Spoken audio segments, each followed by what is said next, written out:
We're back with another episode. We're back with another episode of Britt.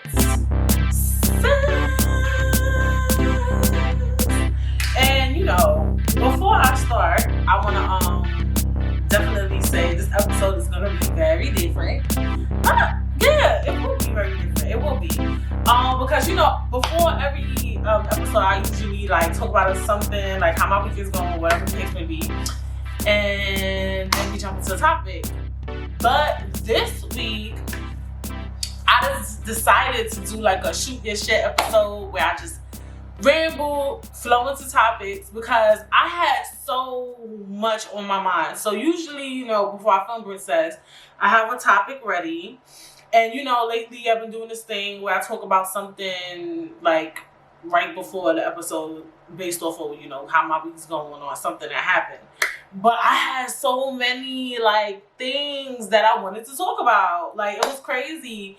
So I have wrote it all down. I don't know if we're gonna get into everything this week. I think this is a lengthy, I don't know how to make it flow or whatever the case may be, but so it's gonna be a little different. So it's basically shoot your shits. I'm just getting in my bag. I'm talking about a variety of topics based off of things that I've watched and seen or things that happened this week. I actually, and as I was writing my notes, I'm like, I've been really, seeing and experiencing and watching a lot of different things this week. And that's probably why my mind is so, so much stuff in it. But my week has been going pretty good. Well, my week went well. I went out with my friend Jamil this week. We went to go grab something to eat. That was cool. Did I do anything besides that unique this week? Nah, I don't think so. But yeah, that was fun. And I'm tight because I wanted us to take pictures. So I'm on this new thing where I want to start taking pictures again. And when I say pictures, I mean pictures. Remember when we used to take pictures on the little cameras, disposable cameras, and you hang them up? Because what happened was I got some pictures printed from Shutterfly. We're not sponsored. And I had bought picture frames from IKEA and I hung them up. I'm like, oh my gosh, I love pictures. It made me realize I need to take more pictures. And another thing, we don't take pictures this way anymore. So the picture frame had a few picture slots that had to go this way, and I don't have many that go this way, or whatever the case may be. But yeah. So, and I also don't take pictures a lot. Believe it, I'm the type of person, I'll take the picture. I don't want to be in a picture because I always feel like I look crappy in pictures. When people take them of me, it's really rare. So yeah, I want to take more pictures, and I don't have a lot of pictures with my friends and stuff. Random. And I want to have photo albums. Pictures say 1,000 words. So I'm about to be mad annoying. Whoever hang with me, I want to take pictures. But I was a little nervous. That's how we live in such a different time. I wanted to maybe ask the waiter, can you take a picture of us? But I feel it was going to be mad embarrassing having everybody watch this lady take a picture of us. But look, we gotta do what we gotta do. Only God could judge us, you feel me? So next time, definitely, because I don't have a picture with Jamil. I don't have a picture with mad of my friends. I probably do. I do have some on Facebook, and I was thinking about getting those printed out. I hope they don't look shaky, or whatever the case may be. But yeah, random. See, my brain this week especially is a freaking brain fart. It's just So yeah, what I want to start with, it's been a lot going on in the hip hop community. The rapper King Von and Mo3 died. I didn't know King Von beforehand. Mo3, they said Little Boosie had a very controversial, not controversial, but just a dope interview with Mike Tyson on Mike Tyson's podcast, Hot Box In, which is, very cute pun on words. I never watched or listened to Mike Tyson's podcast before, but when I kept hearing all the stir up on it, I was like, let me go listen, let me go watch. So I decided to listened to that interview, and in the interview, Little Boosie brought Mo3. Now Mo3 was quiet through the majority of the interview until the end. Little Boosie. Mike Tyson had asked him like, "Who are you?" Like Mike Tyson was on some different shit. If you get time, watch the interview. The interview was really more of a Mike Tyson type of interview to me. Like Mike Tyson spoke more than Little Boosie did, but Mike Tyson was getting in his bag, so that's why the interview was so good. Or whatever the case may be. Like Mike Tyson was saying some really dope things, and he asked him some really hard hit. In the beginning he asked some hard hitting questions, but then he started like, and the way Mike Tyson was talking was as if he was telling Lil Boosie about himself, which was like kind of like dope, and especially for somebody like Lil Boosie. But yeah, that's how I knew of Mo3. And then when I went on his page, I'm like, yo, his music is like actually kind of good. Of course I checked out King Von. And you know, the thing with these artists though is they really about that life. You feel me? Like, and it's worrisome because like these artists are not even living. Like I think King Von was like 26 and Mo3 was 28. Like that's like, jeez, and they got kids. And I'm just wondering like why these rappers keep dying. Like it's really sad. Like even though we may not know them, they may not be huge and popular, but like XXX was huge, you know. Juice WRLD was big. Mac Miller, like these artists were big artists.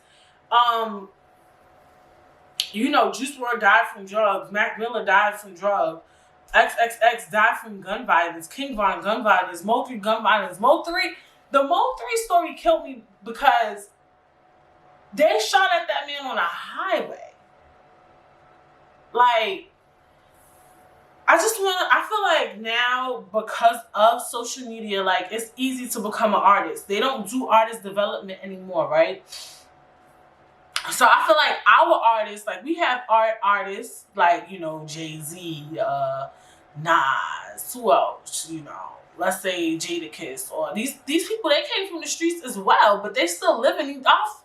Our artists are like 50, and I think what it was that what labels would do, they would have to find you. They pull you out the streets, they build you a little bit, they mold you, and they try to help give you a career and you know, you gotta go to the studio. You have to do this. You have to do that. And so much stuff you usually had to do. And now these new artists, they don't really have to do all of that. Like they can shoot and film their own music videos. They don't have to have a manager saying, "Oh, today you have to do X, Y, and Z." And it's like we need that artist development.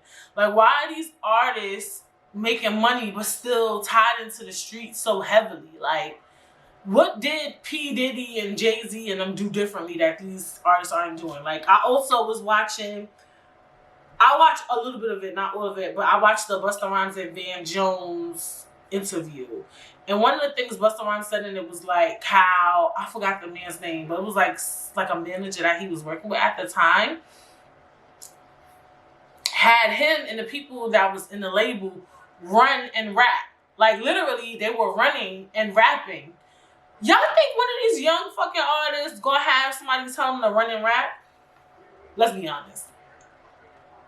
Like, back then they were developing artists. These artists ain't have time to run back in the streets and be able to get shot and killed. They don't have that. I'm surprised if someone was on drugs. Honestly, like, did they have time to do drugs? Like, do you have time to sniff coke?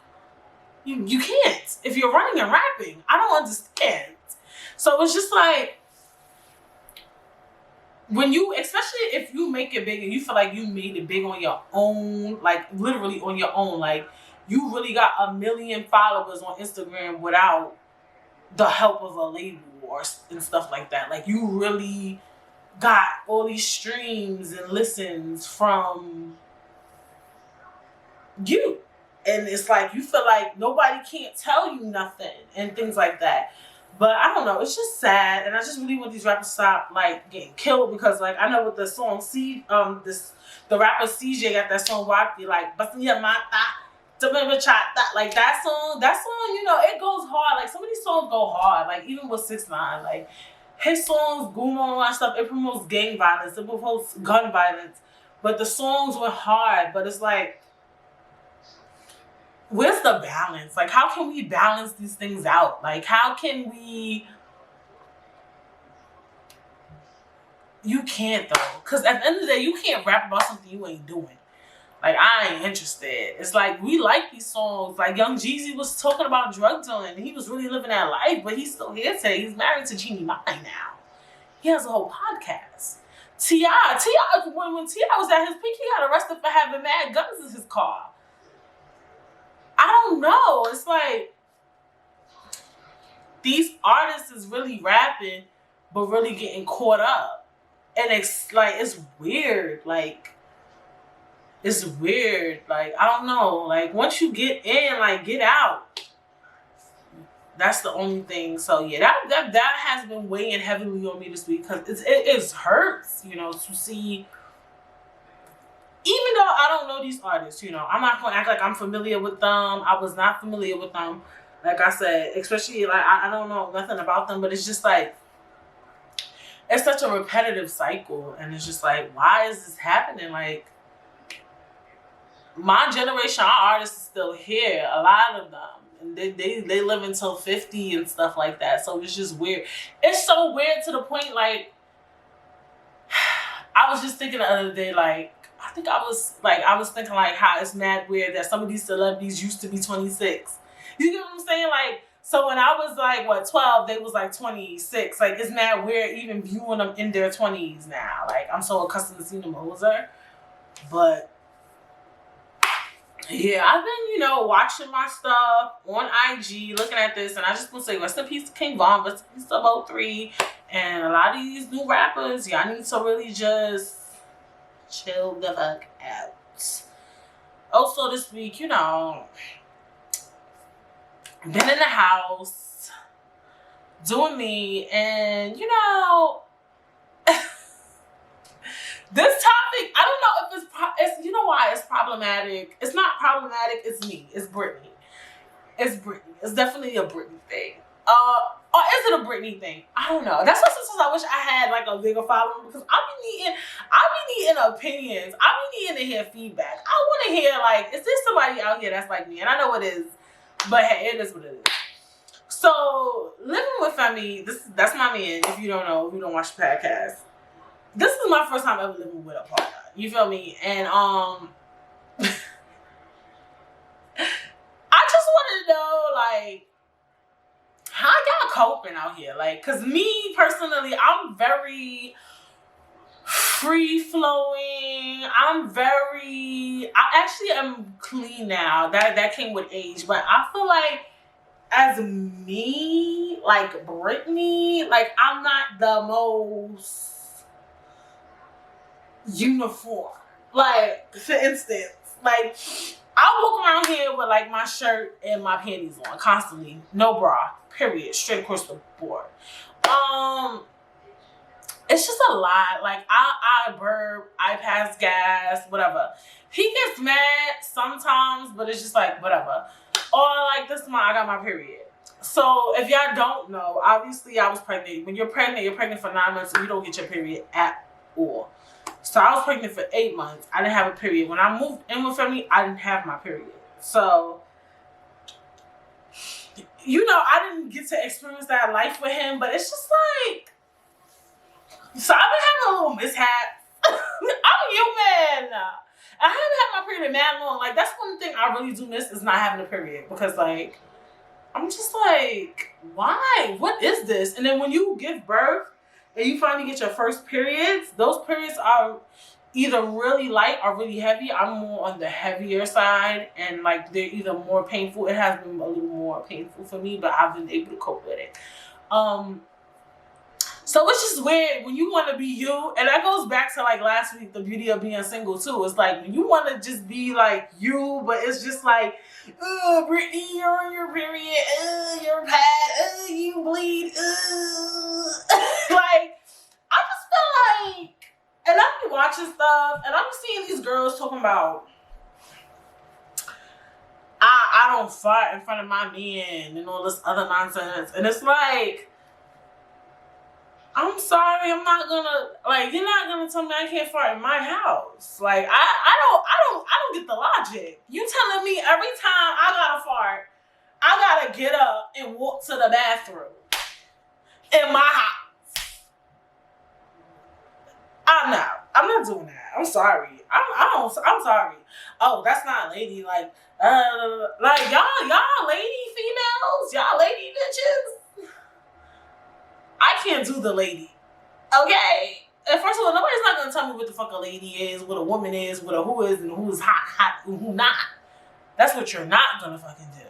Because see, now we gotta get in our lady bag. And the lady bag is not a Birkin.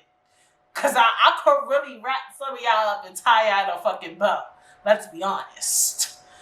The lady bag is a bag where it's a market of females who live by these rules that they're better than, or they're more than, or they're that bitch because, let's say, per se, they feel like they always get their nails and their feet done every 2 weeks and their hair done every 2 weeks, and they don't fart in front of their man, and they don't put their bag on the floor, and they never leave the house without earrings. Their eyebrows are always done, and their lashes, like, you're like, I'm a lady. Like, I'm that bitch. Like, I look good all the time. In my house, my man has never seen me with my wig off. Like, he has never seen me with my hair fucked up. No bitch will never see me down.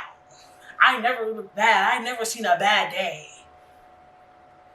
Stop. Because a lot of bitches be in a lady bag. That's not ladylike. The not ladylike girls. And their shit is not together. Let's be honest. You're in this ladylike bag and you don't have a job. You're in this ladylike bag and you don't have a place to live. You're in this ladylike bag and you're not shit. And like that's what really be getting me tight is like the ladylike girl. Like if you gonna be live this ladylike life, like this ladylike bag, like you gotta live up to that shit. Like, cause I feel like it be the ladylikes. That's not a certain term, and they really be trying to play bitches because, like, for me, I feel like I'm ladylike, but I'm not a ladylike. I can get my nails done, but I hate sitting in the nail salon. I swear to God, like I was supposed to get my nails done for my birthday. Like this has been going on since last week, Thursday. I said I'm gonna do it Thursday. I said I'm gonna do it Friday. Then I couldn't do Saturday because I had to dinner with my family Saturday. So I said I'm gonna do it Sunday. I'm gonna do it Monday because Tuesday's my birthday. Look, now it's Sunday. Y'all watching this now, it's Monday. My nails are not done. It's just, it's not a bag for me. Like, I just don't like sitting there. They playing through my nails. I like getting my feet done, but the nails is just like, ugh. Once I get new growth, I take out my hair. My hair costs too much. These long ass braids, I got this for a decent price. This I paid $250 to get done. $250? Bitch. First of all, $250 I can pay my phone bill. $250 I can pay my car insurance. $250 I can pay my student loan. Okay, so for me, I'm looking at it as if I'm paying $250 for something, bitch, it better last a month or two, right? Because if a bill, you gotta pay that once a month, this gotta be a month type of thing. Because that means that's the only time I can afford it. So I try to preserve my braids, and that's why I love getting braids too. Or whatever. I try to preserve hairstyles. 2 months max. I can't do over 3. If I get a hairstyle in the last 3 months, back then I could do it. I was good at it. But you gotta be able to preserve it. Like you gotta take care of it to a point where it's just like, and then you gotta be able to like make sure like the new growth, like you can kind of make the new growth look flat. It's a technique.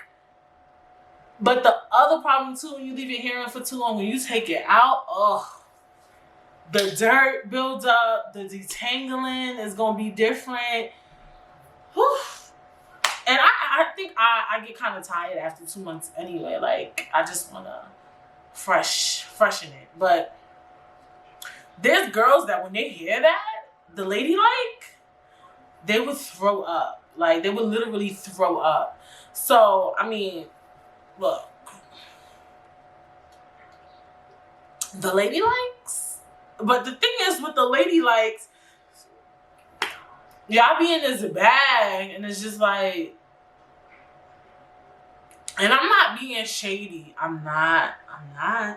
Cause guess what? I'm not a part of the ladylike. I've been the what is the name for the girl that don't? I've been a part of the don't give a fucks. And you know I've been single, right? So some of these ladylike say like, oh, that's not ladylike.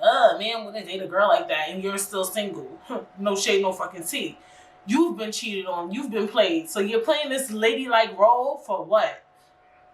Unless you're doing it for you, fine. But don't. If you're doing something for you, don't try to diminish somebody because they don't do those things. Like, I hate those type of girls. Like, y'all be in this ladylike bag and it don't be a Birkin. Like, stop. Like, that shit most likely. That shit the Cuban link bag. The Cuban link bag. That 50 Cent bought her. It's a Marshalls. Even though he eventually bought her Birkin because I just want to clear that out. But I said all that to say, like, I don't know, is y'all farting in front of y'all man? How y'all dealing with y'all period? Like, how is it? When I take out my hair, Femi, he has this thing with hair. Like, he hates when his hair everywhere. Like, one time I did my hair in the house, he told me I can never do my hair in the house again. He'll just pay for me to get my hair done. I said, fine. If you're going to pay for it, that's fine. Like, it's something like with the hair, like the extensions. Like, he don't like hair. I'm like, it's like, if you see a piece of hair, just, I'm like, I'm taking out my hair. Obviously, a piece of hair might fall somewhere. Like, so, I don't know. It's just a lot. Like, there's too many rules. Like, nobody rules regulate me. Like, I just be telling him, like, look, this is who I am. Straight up. Like, this is me. This is me. This is Brittany. Brittany is a mess. This is how Brittany is. Like, for real. So, I don't know. I wonder how y'all girls is doing it. Y'all be in that ladylike bag, though? Imagine me getting up to go to the bathroom every time I pass gas. Knocking wolf. I can't even imagine me doing that, and I don't know. I don't know how some of y'all doing it. I don't know. I mean, but I don't get it. I'm sorry, I don't. I'm not going to come up here and lie to y'all and pretend like I understand something that I definitely don't understand. Just being like not, you know, super girly all the time, and I don't know. And sometimes, like, you know, some women are really ladylike and clean and pristine, but they can't cook, you know. I don't give a fuck. I'll cook and I'll clean, honey. A good meal. He's well fed. You know, so it's a bag. It's definitely a bag. And I just want to know, like, how is y'all giving it up out here? Because I'm hearing different stories and different lies. And I'm not judging, you know, if you don't want to fart funny, because, I mean, it's just a fart at the end of the day. Like, does it stink? Like, do I dislike? It depends. Like, if I just met you, or if I don't really know you and you fart near me, I feel like that's disrespectful. If I know you for years and you fart by me, I'm going to get mad if it stink. I'm going to be like, oh my God, your fart stink. What's wrong with you? But by the time the fart fades, it fades with me as well. Like, I'm not one of those people who like, oh, you're gross. Go to the bathroom. Like, I hate when people get in that bag. Like, ugh. Like, I mean, like, you stink. Like, that I could get. Like, call me a stink ass bitch. Fine. But then we over it, like, in minutes. Like, I like that. And it'd be funny too, like, if you were like a group of friends and then one of your friends fart, this is mad weird. We'd be like, yo, what's wrong with this girl? Like, it'd be funny, but like, I don't know. Like, I gotta know you. Like, and also too, if I really don't know you, but I'm around you, like, some people have a personality where you fart, like, you know how some people have a personality that matches their behaviors? Like, let's say, like, they're really crazy and outlandish and you only just met them and then they fart around you, like that's something they would do. So it's not disrespectful because it matches their aesthetic. Y'all get me? I'm different. You feel me? But I don't know. It was just a topic because I've been hearing a lot of mixed reviews about it. So whatever. And thinking about dating and relationships, a lot of infidelity has been going on. Well, it depends because these two people who committed infidelity actually are in their own market. One is a religious leader, and one is a YouTuber. So those are two markets where you gotta be in the life to really care, which I understand. They're not like technically they're not big celebrities or whatever the case may be that everybody is privy to. But who should I start with? I'll start with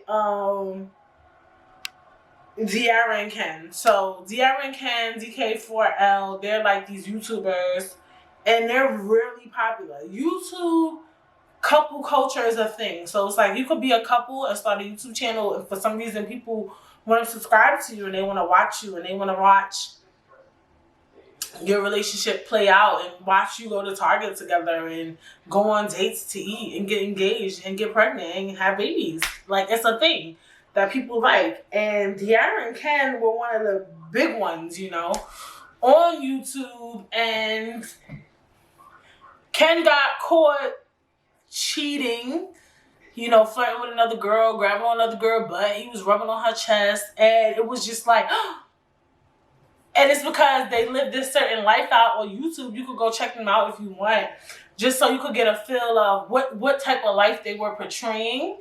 And not to say that's not the life that they don't live, because maybe that was his first mishap or whatever. We don't know. So it really threw a lot of people by storm, you know, seeing this or whatever the case may be. Is like, oh my God, Ken is cheating. And then the other person for me that was really big, because I actually went to this church, is the lead pastor, Carl Lentz, of Hillsong, NYC, the East Coast region, cheated. And he's a religious figure, right? So when a pastor does something, it's never good. Because at the end of the day, Diarra and Ken, they're just YouTube stars, right? So we kind of expect in some ways for them to fuck up, but it's just the only reason why people get shocked when they fuck up is because they portray a certain persona on YouTube.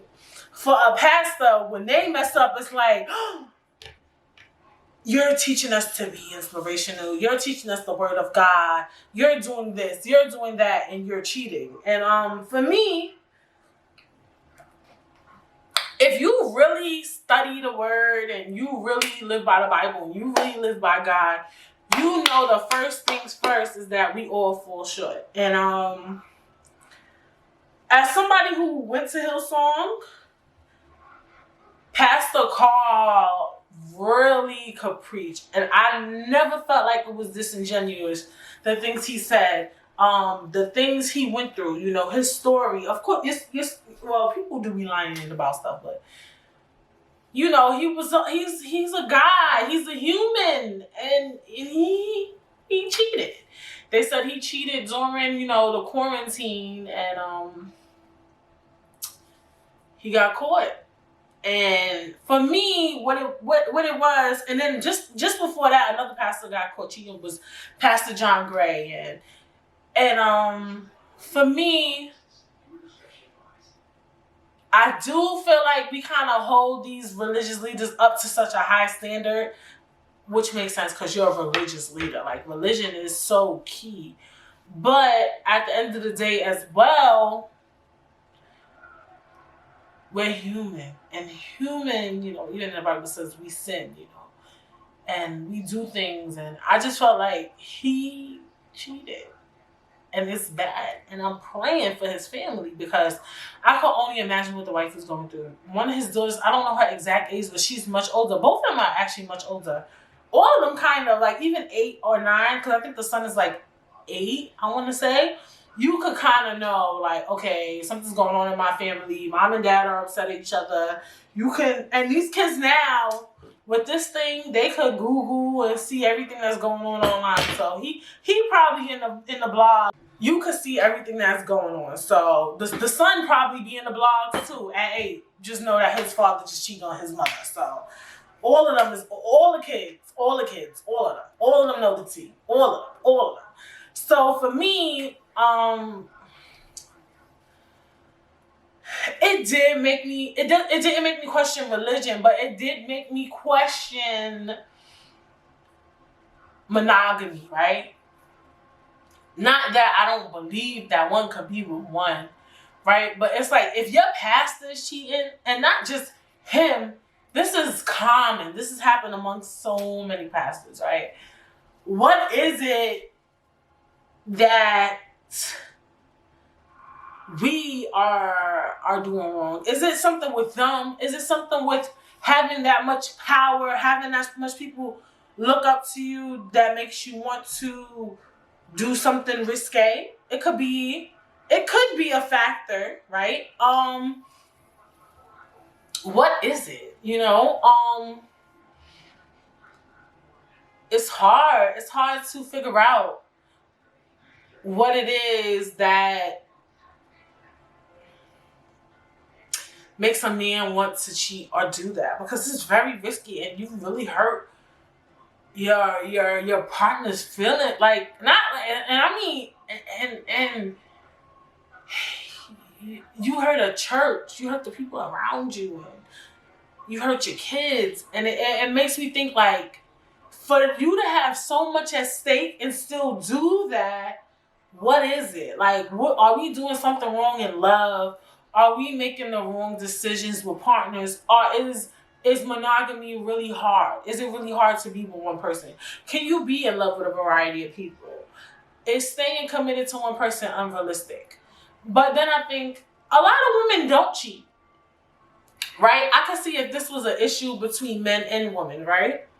If it was an issue between men and women, then I would be like, okay, maybe monogamy is not a thing for all of us. But I don't know the percentage, but I'm quite sure there's a lot of women who have never cheated. And maybe even men, right? There's some of us who do it. But just because some people, like, I wish that we could, like, survey the whole world and figure out how many women cheated, how many men cheated, how often do we cheat, how do we perceive cheating, because it's also what is cheating. Because somebody might be like, oh, I flirted with somebody one time, I'm a cheater. To me, if you flirted but you ain't touched that person, you ain't kissed that person, you ain't had sex, no form of touching, all you did was flirt that night, that's not cheating. If you continue to keep talking to somebody every single day, I consider that cheating. If you just, like, constantly kept talking to the person or whatever the case may be, I do kind of consider that cheating or whatever. If you just, like, fake relationshiping with somebody every single day, it does make me think, like, what can we, like, what can we do, like? And also too, I'm in a relationship. I was well, all this was going down, I told my man, like, anything you need from me, just call me, please. If you're at work, if you're on the road, and you need something, she's available. There's no need to go running out and trying to find new things, because I'm here. What is it that you need? We can get it done. I told you I was on my period. We can run the red lights. Like, what do you need from me so that you don't step out? You get what I'm saying? Like, for real. Like, it's but it's not always sexual too. It's usually, honestly, a lot of times not even that. It could be personality. It could be how you treat him. Or with men, how you treat your heart. Like, it could just be something in the house that's just going wrong. Or simply, they just wanted to try something new, and love and relationships is crazy. And I do wonder about infidelity and what it will bring in the years to come. What will relationships and love look like? Because everything is ever evolving, even things like love. And when I see like cheating scandals back to back to back, especially like I said for a religious figure, and not even that, from people who have things at stake. Because De'Ara and Ken, at the end of the day, when you make a couples channel, your business is your relationship, that's not a lot at stake. Like basically De'Ara and Ken's business is their relationship, which you know is debatable as to should you make something like that a career. But they're business partners. So yeah, they have a lot at stake too. Just like Carlin, you know, like people watching you could lose followers from that, sponsorships from that. You could lose your partner from that. Now you got to start over fresh. I'm quite sure if each of them was to start over fresh, they would be good. But still, it's like you have something at stake when you do shit like that. Like, you get what I'm saying? So it just made me, you know, look at the dating spectrum, love spectrum, marriage, commitment, and it's so funny because we talked about all these things last week. And what is it for the future? Will monogamy always be a thing? Is polygamy a thing? You know, but even these topics are so broad, and this is why I was like, you know, I don't want to get too much in that bag. Funny story: prior to COVID, when I was doing Britt Says season 3. I had made a list of all episodes I wanted to make. You know, I was trying to link up with people, and I wanted to do an episode on polygamy, and I had found a polygamous couple. That shit would have been dope. I'm still gonna work on it once we get COVID, you know, figured out. And I'm now with everything going on, I really would love to meet a polygamous couple and just understand, you know, their mindset. And I wanted to make sure it was a couple that was really about that life, you know, that was really serious about it, or whatever the case may be. And I really want to see what it's like, and not see, but, you know, understand, and whatever the case may be. And, you know, we just got to be open to doing things that make sense, or whatever the case may be. But it's weird.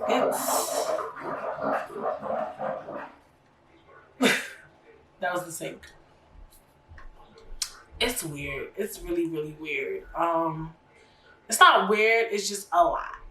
A lot of these topics, they're a lot. It's a lot to like bring in. And yeah, you know, prayers to these couples, you know, everything gonna get worked out. De'Ara and Ken are really young.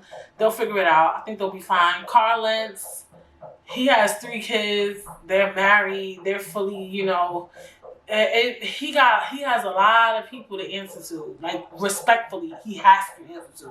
De'Ara and Ken, well, De'Ara and Ken kind of fake do got to answer to their fans, because the fans is the ones making them who they are, realistically. But hey, it is what it is.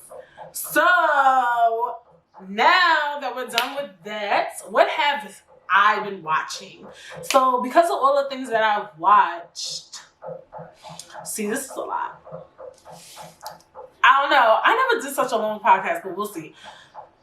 So what I've been watching has obviously expanded my brain cells. And one of the things I watched was The Social Dilemma. This came out in 2018 on Netflix, or whatever the case may be. And I don't know, someone told me to watch it. We home. I'm home. I can't speak, you know, for everybody. But I was like, let me just watch this, or whatever the case may be. And the people they picked were so young. Like, these kids were like 18, 19, like mad young. Some of them like maybe even 15, or whatever the case may be. And they just talked to them, but it was still dope. And what I took from it mostly was just because I'm older and I'm watching these young kids talk, they were just talking about like things that they were dealing with from being popular on social media, obviously. And some of the stuff was just really high school related stuff. And it just reminded me like, wow, you so young and you never really faced adversity yet. And one of the girls, she was like this white girl, blonde hair from Calabasas. I forgot the girl's name, but you could check out The Social Dilemmas on Netflix or whatever the case may be. And one of the things she said was, and it just hit me like a ton of bricks. It's like, I just feel like I never experienced anything. Like, I've never been through anything. Like, everything is just good. And that's really what the fuck life is like when you're young. And I'm thinking of that because you guys know that I had went through something very traumatic this year where, you know, I lost my child or whatever. And I was just thinking like, damn, like I feel like for me personally, like that is one of the biggest adversities I've ever faced. And I'm only 28. And that's actually what scares me is like, I hope that's it. Like, I don't want no more school. I don't want no more problems with this world. Leave me alone, please. You know what I'm saying? Like, before that, I mean, I had experienced some trauma. I had ectopic pregnancy as well, as you guys know. And that was a big for me too, as well. It definitely taught me, like, you not, what's the word? Like, you're not, I hate when I forget words. Like, you're not invincible. Like, anything can happen to you. You feel me? Like, sometimes when you are, I wish, like, you could go back in time and just tell yourself, like, things ain't so bad. Like, you get what I'm saying? Like, and she's right. She's like, I just feel like everything is good. Like, I never see anything bad. And I'm just like, yo, girl, chill. Like, when she was saying that shit, I'm like, yo, you gotta chill out. Number one. And I was thinking, like, are there people, because she's mad young, so obviously she hasn't even fully lived life yet. And so she said, nothing's bad. I never experienced anything. I feel like everything is good. Boom. Flashback to another girl on the show.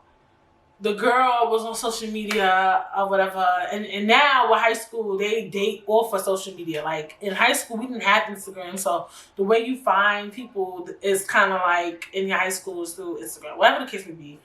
She started dating a boy in her high school, and it was mad high school. The issue was mad high school. So when I tell y'all, don't laugh, like, y'all not gonna laugh, but it all right, let me just say it. And then she felt like one of her friends was like kind of like getting kind of close with the boy. So she told her boyfriend, like, I kind of don't like the girl. And then the girl started spreading rumors about her that she cheated on her boyfriend. You see how this sounds mad high school. She cheated on her boyfriend. And when they started spreading rumors about her that she cheated on her boyfriend, people started calling her a hoe and a slut all over social media. And it got to her because she was young. You feel me? So when you're young, you never really face full adversity. So something like that seems like the end of the world to you. And that's what scares me, you know, too. And what happened was she then left that school. She went to another school and something happened with a boy again. And the boy just was kind of like, he like was being mean to her. Like, something happened with the school, and then the girl tried to commit suicide. She tried to hang herself and then took a bunch of drugs. All over this situation. And for me, it was so weird seeing that contrast because that girl with the blonde hair is like, I don't feel like I've experienced anything bad or anything sad. Even though she did go through something where somebody was kind of like harassing her online or whatever the case would be. And then that other girl, she took that moment and almost killed herself. And that is a big adversity, to almost commit suicide. That's very traumatizing. And then to live it, survive from it, or whatever the case may be, it fucks with your head. I'm pretty sure that shit travels with you for mad long. Like, after you wake up in the hospital and you like, what the fuck just happened? They're like, oh, you tried to kill yourself and you lived, you're okay, and now you gotta go to therapy and all this other stuff. And your parents are scared. Everybody is treating you differently. And she said that, whatever the case is good. It's just like, I don't know. I don't think I have young viewers, but I just hope like people realize like it's not to downplay your situation or whatever the case may be, but it's just to say like, y'all gotta eat this shit up because life is gonna get a little more harder than that. Like when I think about some of the things I used to get upset about, I'm just like, and I said this in the episode, we all got problems, and I'm just like, that shit is like cheese. Like, if somebody was to call me a slut or something right now, and I'm not one, that shit wouldn't even, like, what the fuck is, like, what are you talking about? Like, somebody call me a hoe? Like, I mean, like, I don't, you know. Like, I would be like, okay, like, sometimes though, I guess if somebody was saying it with real meaning, nah, not right now. And that's the other thing too with adversities too. When you face adversities, like when I went through what I went through, like a lot of shit probably would not phase me anything. And I think that God does stuff to really make you stronger because like I feel like a lot of shit that probably would have phased me can't phase me. Like I can't, like when you go through some real shit, like certain stuff should not be phasing you for real. Like certain stuff really shouldn't really be getting to you the way it gets to you. Like, and even when I was saying the story to y'all about what happened on the Social Dilemma, I felt weird saying the story because I felt like it sounds so silly. But I know when you're young, somebody young, well, some young girls do experience teenage pregnancy. But you know what I mean. Like they're not experiencing losing a child, and because there's some young people who've been through some shit. Okay, some of them not really facing real issues, so that feels like the biggest thing in the world to them. So it's just like, I don't know. It's just interesting how we're so young. I wish we could just be able to look at life and realize like, this is okay. You'll get through this. This is fine. Like, fuck these kids. And just being able to, like, beat people's ass. Like, now, just like it, like, okay, they're calling you a hoe. Being called, like, I guess, if somebody keep calling you a hoe all day and a slut, it's kind of mean. I don't know. But anyway, speaking of just being young and adversity, next topic. The next thing I was watching was the Nexum thing on Stars. Is it on Stars? Yeah. So Nexum, if you don't know, if you have Stars or the Stars app, you can go watch it. I'm quite sure there's ways to watch all these things for free. Nexum was basically like this self-help organization or whatever the case may be. And I deadass remember this shit. And this is why this is so important. And it was like, the way they was like portraying it was like, it's a self-help, help you become, you know, like an entrepreneur, a wise, self-care, loving type person type shit. And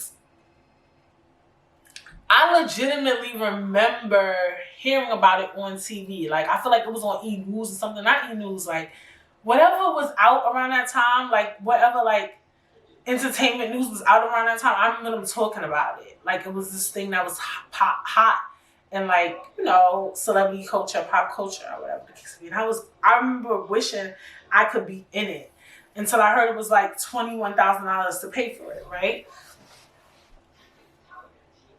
And you know what it taught me was number one, because the girl that's like the top girl in the show, she was only 19 when she joined.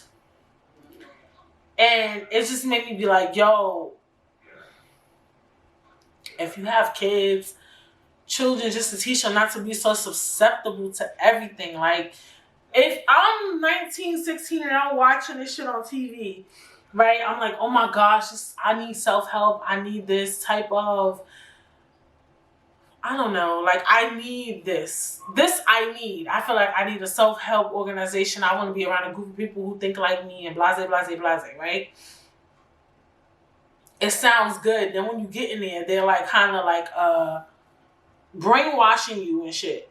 So it's like, that's what's so crazy about like being a parent or whatever, right? Even though I'm not like a parent yet, but I could just imagine like, it's so many things you got to teach your kids. So that was one of the things I was grasping from this, was like, you got to teach your kids not to be susceptible to so much shit. Like certain things they was doing were brainwashing techniques, but she didn't know. And I don't think it's her fault. I think it's just that she was young and she wanted an in. She wanted to feel accepted. She wanted to be a part of a group. And sometimes you can't, when you're young, that's what sucks. You can't really, you feel like I'm gonna be a part of this group though, so I feel like I should do this and I should do that and da. And all this kind of bounces back too, right? To King Von and Mo3, these people who part of gang culture, right? Feeling like you need to belong and be in a group of people you feel like is supportive, right? The other thing that it not taught me but made me think about was like, in some ways, the beauty of not having access to money at a young age, right? Because this group was mostly full of white people. Because white people, especially around that time, they're the ones who have money to give to their kids to join some fucking self-help group. My mother wasn't gonna give me. I already knew my mother not finna pay $2,100 to put me in no self-help group. She's not doing that. She just wouldn't even pay to put me in a fucking camp. You get what I'm saying? So. But had she did that, I wanted to join her. I'd go to my own to be a part of the next time. My mother wasn't paying $2,100. She gonna laugh at me. She not gonna even laugh. She's just gonna ignore me. Like, so sometimes it's like beautiful not to have access to money sometimes, right? It told me that, like, oh, thank God, I wasn't rich. All my friends, they had money or whatever the case may be, because those are the type of things, like, something I would want to join. My mother paid for it. Now this man is telling me to give him head and stuff. Yeah, y'all gotta watch it. The tea gets hot, honey. And we just gotta teach the young people just not to be susceptible to things, and it just made me want to be like, whatever, like, if I have kids, whatever they do, I need to know what you're doing at all times. Like, if you want to be a part of a group, I don't give a fuck if you want to do fucking step. Like, I don't give a fuck if you want to be a part of a painting group. I need to know about this group. I need to be there. I need to know what's going on. I need to know the backstory. I need to go to your little paint shows. I want to meet the owner, the CEO, because bitch, the CEO was touching the girls and turning them into sex slaves. And it's just like, and it's sad. Like, we got to deal with this. Like, yeah, first you're abusing power and you're abusing people for their money. You're taking $2,100 from me. Like, you already took my money. Like, at least give me the self-help. But no, you want to touch me. He was eating their coochie and stuff. It was too much. It was too much.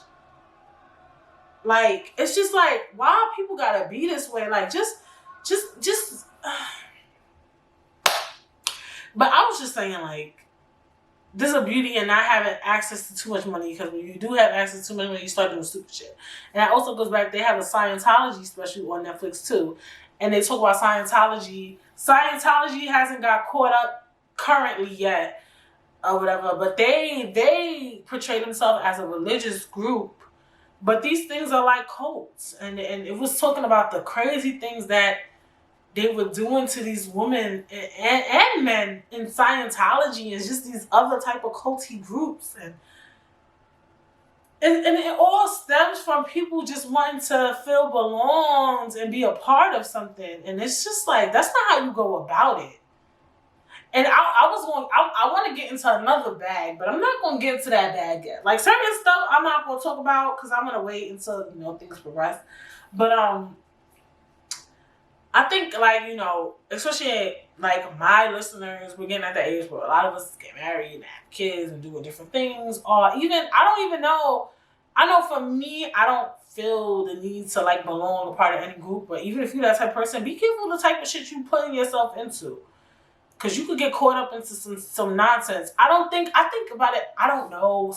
This is all theory, but I'm about to say, I think about at least the age of 25 to 30, I would hope people aren't easily susceptible. I feel like that's more of a young thing to, like, fall into bullshit.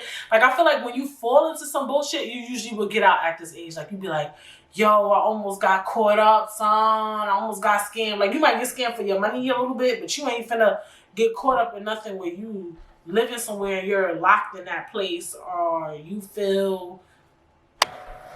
So I don't feel like a lot of us will reach the point where we would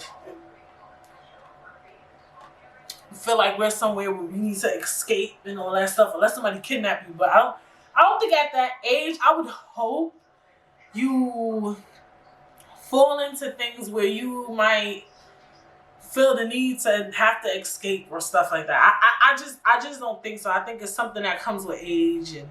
But I mean, if you want to be accepted, I don't know. It's weird. It's weird. But definitely go and watch that, guys.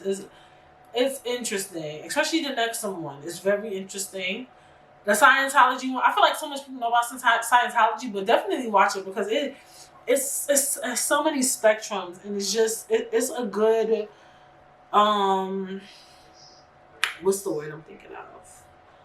Eye opener, and just like, because I feel like we're producing the future, so let's like teach our kids, and then in the future, or your nieces and nephews, or I don't know, like whatever other things, God, children, or whatever. Like, look, don't fall into these heights. Don't fall into these things. And just always try to be supportive and helpful mentally to the youth, because these are the type of people that fall into these things, and now it's like, bam, a whole trauma that you don't even want your child in, or anybody, that young person that you love in. So yeah. The other thing I had watched, this was a while ago though, actually. This wasn't recently. This was the HBCU homecoming or whatever. And it was just dope. And why I'm bringing it up was because I remembered originally I had wanted to go to Clark Atlanta University. It was only two prominently known HBCUs that I knew that had a fashion merchandising program, which was Clark Atlanta University and Howard University. And I wanted to go to Clark Atlanta because I always wanted to listen with High. So while I'm watching this stuff, I'm like, yo, I wonder what life would be like. And I think so often about these things with everything that just went on. Is like, had I made different turns? Do you guys ever think about stuff like that? Like how you wanted to do one thing, but you didn't do it because this and that and this and that, and so many things came in your way. Like, how would life have been had you made that one turn, or whatever the case may be? And I remember I wanted to go to Clark Atlanta, and I'll be very open. I was the type of person when I was younger, like in high school, where what I wanted was what I wanted. I didn't want like anything different. So for me, I knew I wanted to major in fashion merchandising, and I knew I didn't want to go to school in New York City. Right? So people say, oh, apply to FIT, apply to FIT, apply to FIT. And I'm just like, I don't want to go to FIT. Did I apply to FIT? I don't even think I would have got accepted there anyway. I don't recall. Did I ever apply to FIT? I don't know. But I applied to Clark Atlanta. I applied to SUNY Buffalo State. I applied to SUNY Binghamton because Binghamton had a fashion merchandising program. Did I apply to Oneonta? I think I applied to Oneonta. SUNY Oneonta. I said Clark Atlanta. They made us apply to all these CUNY colleges because when you apply to CUNY, you could pay $60 and you get to apply to 6 schools. They told all the students that we had to apply to CUNY. Just in case we don't get accepted in our schools, they felt like we would get accepted to CUNY. But I'm going to tell you a funny story. And then I applied to school, Villa Maria College, and I applied to FIDM, Fashion Institute of Design and Merchandising in Cali. Boom. So I didn't get accepted to none of my schools. All right, well, I did. I got accepted to Villa Maria College, but I applied to Villa Maria College after I didn't get accepted to any of my schools. And I got accepted to FIDM, Fashion Institute of Design and Merchandising in California. But fashion, if you notice, all the schools I named besides Clark Atlanta, Villa Maria, and FIDM were all CUNYs. So when you go to school in state, because CUNY, soon, even though it's upstate New York, it's still New York State. You get a lot more tab and financial aid and all that other stuff. In-state scholarships and things like that. So I didn't get accepted to none of my schools that I applied to. And I'm going to tell y'all why. GPA-wise, my GPA was okay. I had like an 86 average, blase. A lot of these schools, like CUNY and SUNY, they're not looking for like 95 GPAs or whatever. So for me, I fucked up on my SAT. Like I took the SAT like 2 to 3 times and I just kept failing or whatever. Like I was doing bad. Like what's the highest? 2,400. I was getting like 1260, 1224. Like those type of numbers, and I was trying. I didn't get it. Like I've never been a good test taker. Number one, so it is what it is. That's so weird. But so I didn't get something. None of my schools all over this fucking SAT score, like dead ass serious. And I knew I couldn't really pass it, so whatever. And it was frustrating. But it's funny because it's like weird. Like what would have life been like, or whatever the case may be. And then I didn't go to FIDM because the school was expensive as fuck, and I wasn't able to get a lot of financial aid because of family income. And that's a topic that needs to be discussed, is about how people put people in this box for these certain income ranges, and it's like the way life is set up, that shit is still not enough. Like they were saying that my parents made enough money, and my father at the time was even living with us, you know, and it was just like they were saying my mother made all this money and I wasn't able to get certain financial aid and certain loans and things. And then my parents' credit wasn't that good, so they couldn't take out certain loans for me to even go to FIDM. So I was just stuck going to SUNY or whatever. And I had to take out private loans to even pay for the SUNY. I mean, for Villa Maria. Villa Maria was private and it was pretty expensive too. But I only went there for 1 year and then I transferred to Buff State. And I had thought about transferring to Clark Atlanta, but I never applied because I was already in Buffalo. Because Villa Maria College is in Buffalo. And I was just like, I kind of know Buffalo. I was able to visit Buffalo State College because I was in Buffalo. And I was like, oh, I like Buffalo State College. This college is fun because I had a friend who went there. My friend Shavette went there. So I used to visit her on campus. I had another friend who went there. Her name was Latima. And I had visited her on campus. So I had been to the campus a few times. I knew the campus. And I was just like, oh, okay, I'll just go here or whatever the case may be. And I never like reapplied to Clark Atlanta University. Or because of that. And I don't know, when I was watching the HBCU thing, and it just made me like look back into that time and be like, what would have Clark Atlanta Brittany Lingard been like? Or whatever the case may be. Like, because I remember I wanted to go to that school so bad. And yeah, Buff State accepted me, and I'm fucking SATs, bro. And that's why I'm stressing. I'm stressing about something I don't know why I don't want to tell people about it, but hey, it is what it is. And yeah, do you guys ever do that? Just like think about what life would have been like had you took like a certain turn. And I always like wanted to go to HBCU, and I'm just like, damn, Britt, why you didn't apply to Clark Atlanta? Like, what if you would have gotten into Clark Atlanta University? Like, that would have been crazy. But, you know, God don't make no mistakes. You know, we all take different turns, rights and lefts, and do different things. And, yeah, life is crazy out here. Shit is crazy, you know. But, yeah, the HBCU homecoming was actually on YouTube, so you guys could check that out. It was kind of cool. And that's what made me think about it, because it was just, like, talking about, like, the historical black colleges. And it's, like, one of those things I regret.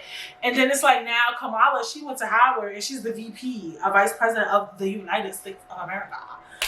So, yeah, you know, it is what it is at the end of the motherfucking day. Or whatever the case may be. But I'm happy I wrapped this up. You know, I got in my bag. We talked about a lot of different topics. Yeah, next week you will begin a regular Britt Says. I hope you guys like my Shoot the Shits episode. And you guys definitely will begin a regular Britt Says next week, because next week starts the holidays. Ooh, ooh, ooh, ooh, ooh.